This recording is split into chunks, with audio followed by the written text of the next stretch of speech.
Welcome to the Human Capital Innovations Podcast, your go-to source for personal, professional, and organizational growth and development. We hope you tune in often for all things people management, organizational development and change, organizational leadership, and social impact related. Maximize your personal and organizational potential with Human Capital Innovations Podcast.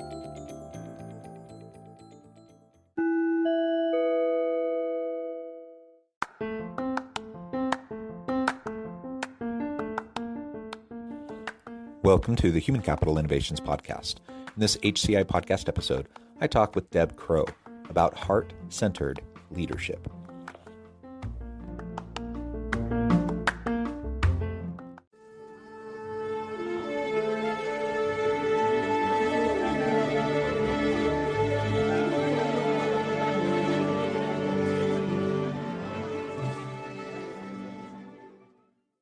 Deb Crowe, welcome to the Human Capital Innovations Podcast.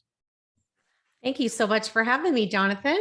Yeah, it's a pleasure to be with you. And I'm so excited that we get to finally meet and finally have this conversation. We scheduled originally for several months ago and had to reschedule. And it's just been, we're both busy and it's been a hard time getting together. But today we're going to have the opportunity to finally have that conversation and focus on heart-centered leadership, which I think is just a really powerful framing for a whole bunch of principles that we'll unpack and explore together today.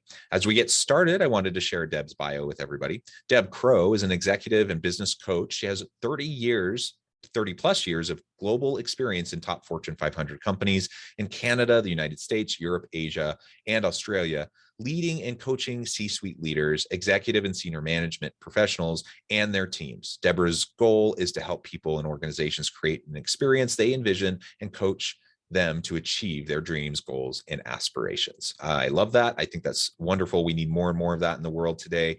Anything else you would like to share with listeners by way of background before we launch on in? I think I'd just like to add that I think sometimes we end up doing things in life that are unplanned. And I had started my career in disability management and looking after people who were hurt or traumatized or injured or lost, and landed up making a big transition 11 years ago into the coaching world. So sometimes I think people see barriers as a negative thing, and I always see a barrier as an opportunity staring us in the face.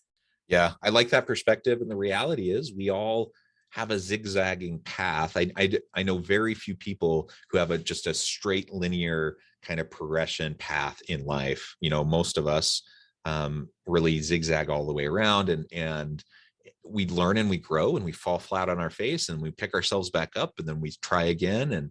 And that takes us in all sorts of unique and interesting paths, some really hard and others really awesome.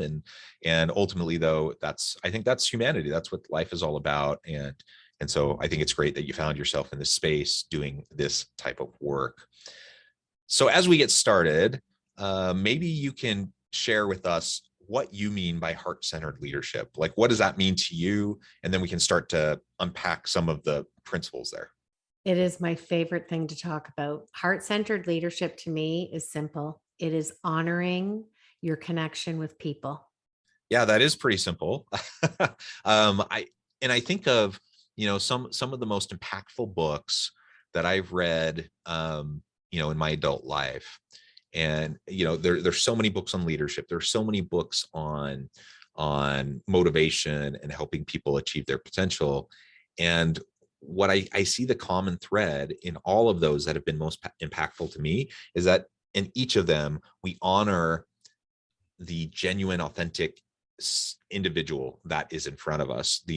One author put it as we honor the otherness of the other.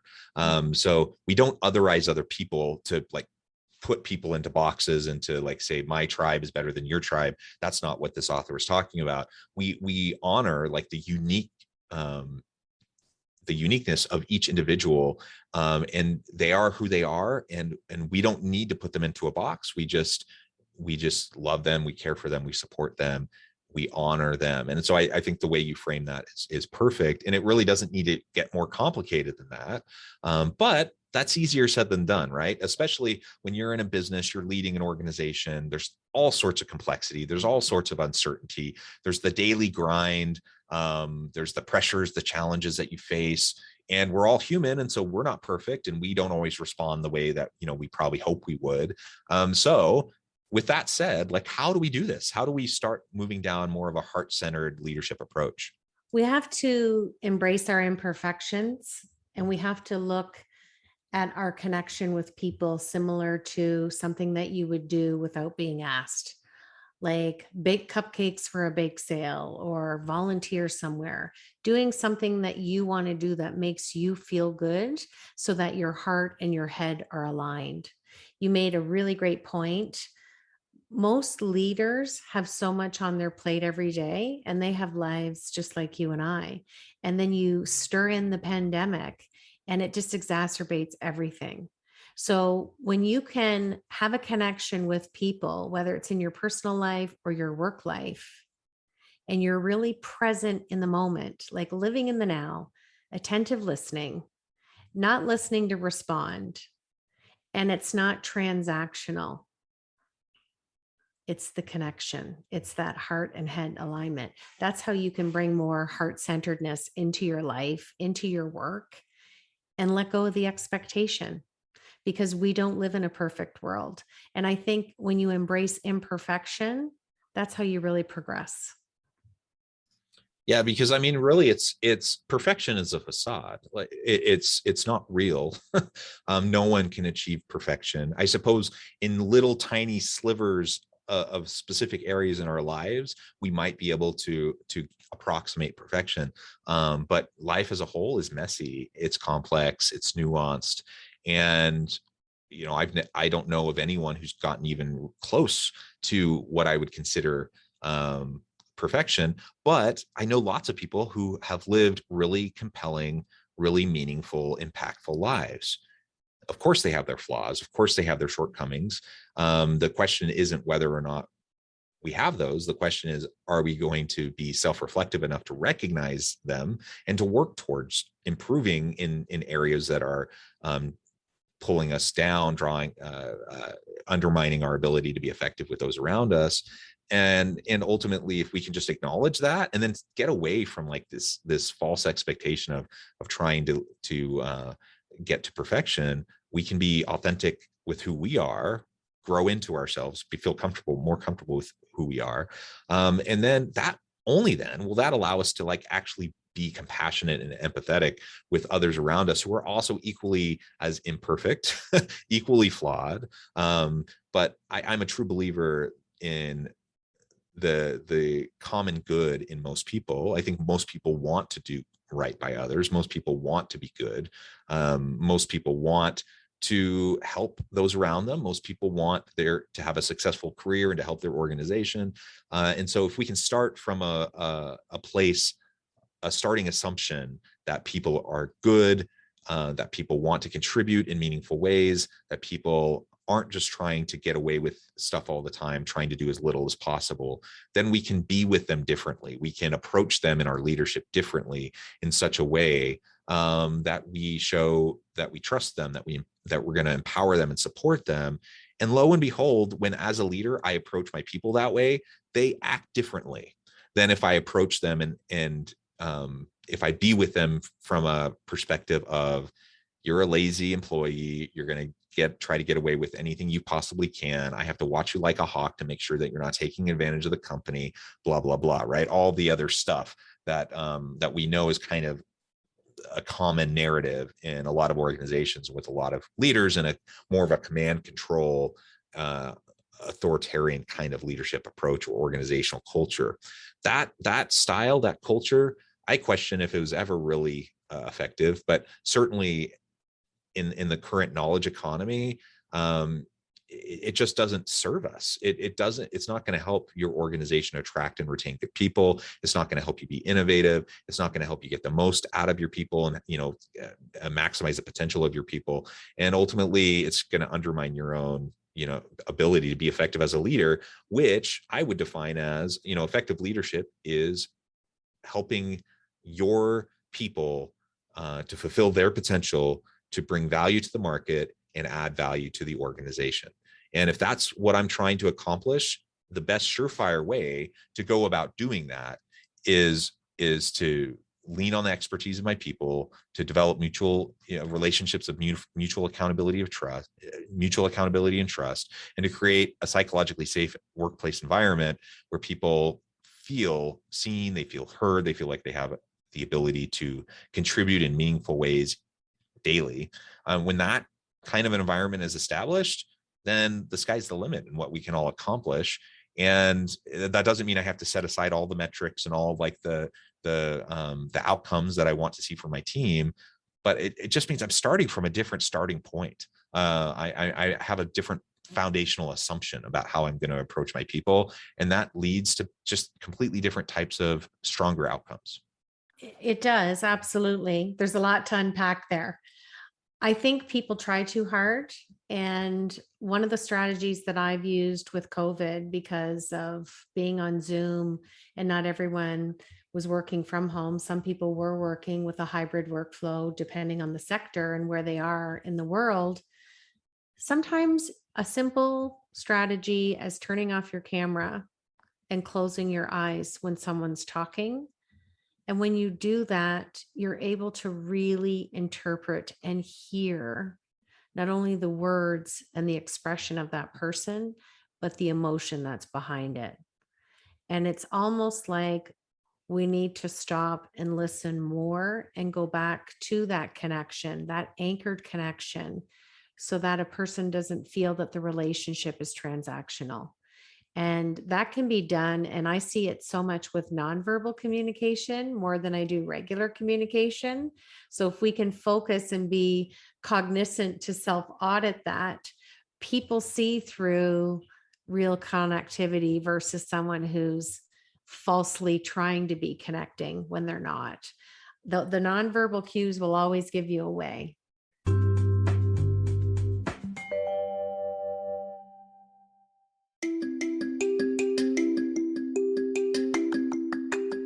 I'm excited to announce the publication of my new book from HCI Press, Bluer Than Indigo Leadership: The Journey of Becoming a Truly Remarkable Leader.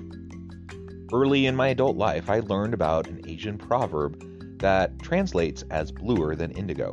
If you think about the color indigo, it is a brilliant, deep, and vibrant blue, what some would call the bluest of blues. To have something that is bluer than indigo is rare and truly remarkable. Contrary to popular myth, there is no one-size-fits-all or cookie-cutter approach to effective leadership. There's no silver bullet, no secret sauce, no go-to model that will solve all of our problems.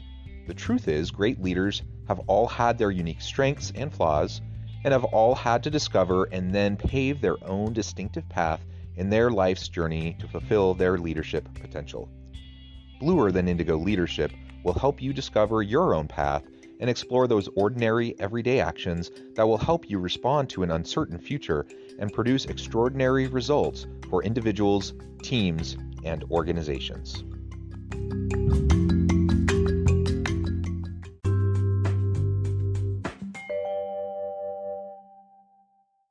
They will. And you said it now a couple times, that genuine, authentic connection with other human beings is not a transactional kind of a relationship, right? Now, is it good to have reciprocity in mind? Like if I'm going to go interact with other people, and I'm only taking from them, that's unsustainable. So from my point of view, I want to be with other people and have reciprocity, to establish meaningful, sustainable relationships, but I can't control what other people do. And so when I think about reciprocity, that's coming from my end, meaning if someone's giving me something, I'm going to make sure that I give them something in return. And if it doesn't go the other way, that's not in my control. And I'm not going to focus on that, but I'm going to focus on how I can give and support other people. So with that kind of said as a caveat, now I can set that aside, and now I can just focus on genuine, authentic connection with my people, being with them in the moment, mindfulness, being present, truly listening, not with an agenda, but just listening to be there and be supportive. When I can do that with my team and, demonstrate authentic empathy for my people and the challenges that they're facing. They're very real things that are happening in their personal lives, the challenges, the frustrations, the health issues, the mental health issues, whatever. When I can do that and just show genuine support, it's amazing how quickly you can establish those relationships of trust with your people. And it's that foundational relationship of trust that ultimately is going to lead towards that healthy workplace environment, that psychologically safe environment, and will unlock the potential of people to be creative and innovative. If you don't have that trust, then creativity and innovation usually doesn't really happen that much, because people don't feel safe. They don't feel like they can, innovation by definition is new, right? So you have to get outside of the status quo. You have to challenge boundaries. You have to challenge the status quo and do things in new ways that nobody's ever done it before. That's not a comfortable place to be if you're in a psychologically unsafe place, right? So you have to build trust. The best surefire way to do that is just to set agendas aside and just be with people, listen, care, support, and then it will happen naturally. Absolutely. And in terms of, doing something and having it reciprocated, I always ask people to let it unfold organically. When you go in with your heart and head aligned, not everything has to be planned. And some relationships aren't supposed to have reciprocation.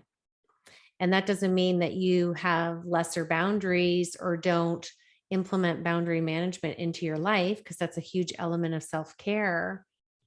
But not everything has to be transactional. It doesn't have to be, well, hey, I did this for you. What are you going to do for me?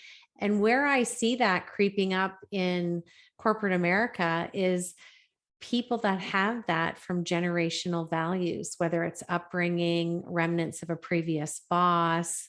So it's a scenario that stays on repeat until someone calls that person on it and says, wait a minute, we don't do things like that here. That's not our vital, healthy culture.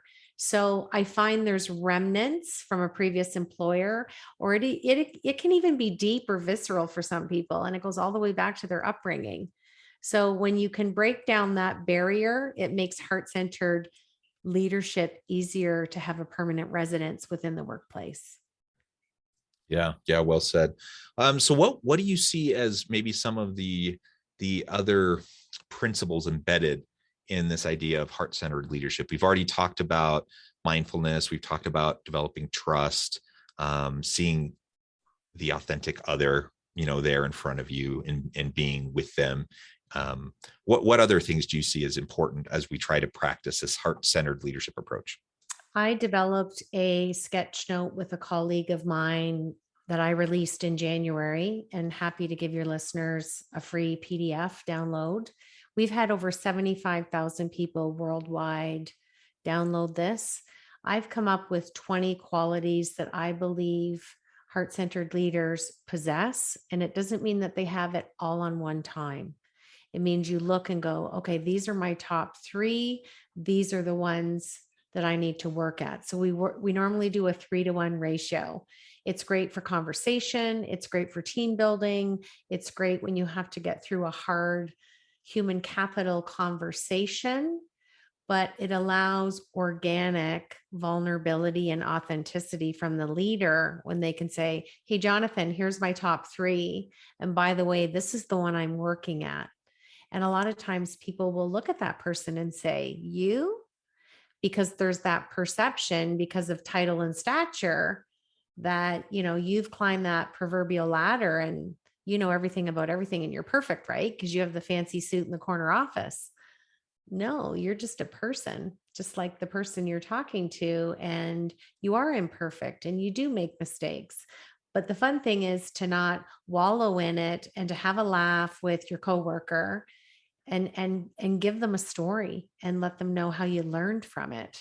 So that sketch note has served a great purpose for a lot of leaders, because I think we get so caught up in systems and protocols and rules and regulations that we end up being in this systematic way of thinking.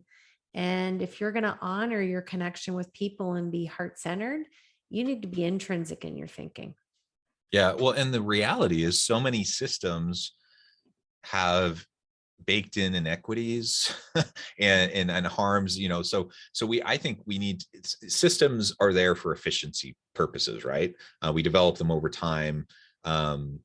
And sometimes they make sense, sometimes they don't make sense, and a lot of times there are inequities baked in, and so we have to challenge those assumptions. We have to not just do something because it's always been done that way, but we have to be willing to dismantle unhealthy systems. And so I think that goes into what you're saying, that if we just recognize the humanity of the person sitting in front of us, and we can see what challenges they're facing and what needs they have, and how we can best support them, and it doesn't directly align with like what the current policy is or what the current system allows for, well, as a leader, part of my job is to break down barriers for my people. That's a big part of what I see as the job of a leader. And so that means you got to push back and disrupt the system, and that there's no dogma around systems or dogma around policies. They're changeable. They're not gospel. Like, we need to change those things when they're not serving our people well. Something else you just said that really resonated with me, that I would frame in terms of vulnerability. So for me as a leader, if I'm going to establish these meaningful, deep interpersonal connections with the people around me and develop trust with my people, I have to be vulnerable with them. I have to model vulnerability for my people. I can say things about inclusion, I can say things about belonging, and I can talk about empowerment and support and those sorts of things. All that's nice. But until I actually demonstrate how much I trust my people, because I'm now willing to be vulnerable in front of them and demonstrate my weaknesses and where, the failures I've had in the past and what I've learned from those, that unlocks it gives permission to my people now to do the same thing. And it's natural. It's a natural human tendency when one person is vulnerable with another person, that next person will often then be more vulnerable back. Right. It's not like this reciprocity expectation that I'm vulnerable, so therefore you have to be vulnerable to me, but it's just it's the human connection that unlocks that. And then once you do that, you build meaning and trust, and that's how relationships are established. That's how we need to build meaningful, sustainable, ongoing relationships. Absolutely. It's a process, but it doesn't have to be a process. If that's not an oxymoron, I don't know what is, Jonathan. Yeah. And I like you said several times that we can let things be organic. We can let them unfold, the way they're meant to unfold. And that doesn't mean we can't be proactive. That doesn't mean we can't, have some sort of, kind of a direction or a purpose behind what we're trying to accomplish. But it also means we have to be flexible enough to just, be with people and be with ourselves where we're at and allow things to unfold. Well, Deb, it has just been a real pleasure. The time has flown by. I'll need to let you go here in just a moment. But before we close today, I wanted to give you a chance to share with listeners how they can get connected with you, find out more about your work, and then give us a final word on heart-centered leadership for today. Absolutely. So my website's Deb Crowe. Crowe has an E on the end. It just means I'm Irish.com. And heart-centered leadership belongs to everybody. You don't have to have initials after your name to be a leader. I've met leaders that are 5 years old to 95 years old. And when we let go of expectations, and you and I've talked about this in this amazing conversation today, and allow ourselves to be, that's where the magic happens. Well said. And it is magic when you have that authentic human connection. There's nothing better. Well, Deb, it has been a real pleasure. I appreciate all of your insights and wisdom that you've shared with me and my listeners today. I encourage listeners to reach out, to get connected with Deb, find out more about what she and her team can do for you. And as always, I hope everyone can stay healthy and safe, that you can find meaning and purpose at work each and every day. And I hope you all have a great week.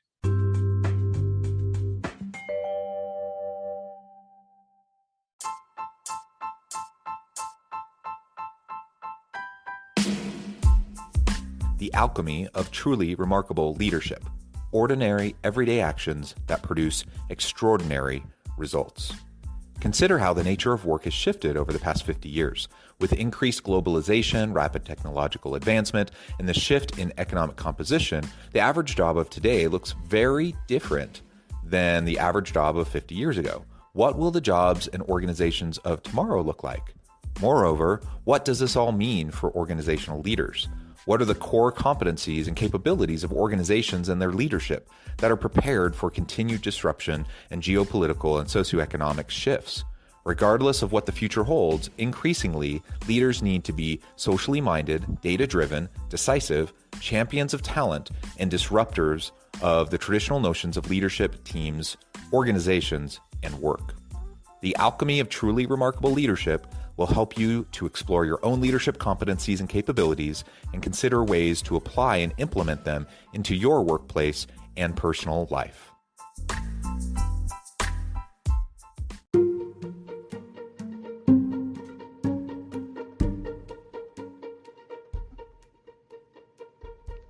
Check out Human Capital Innovations magazine, Human Capital Leadership.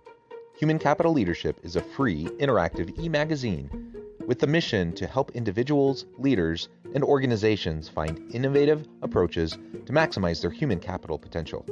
We publish issues quarterly in August, November, February, and May. Take a look at the latest issue and let us know what you think.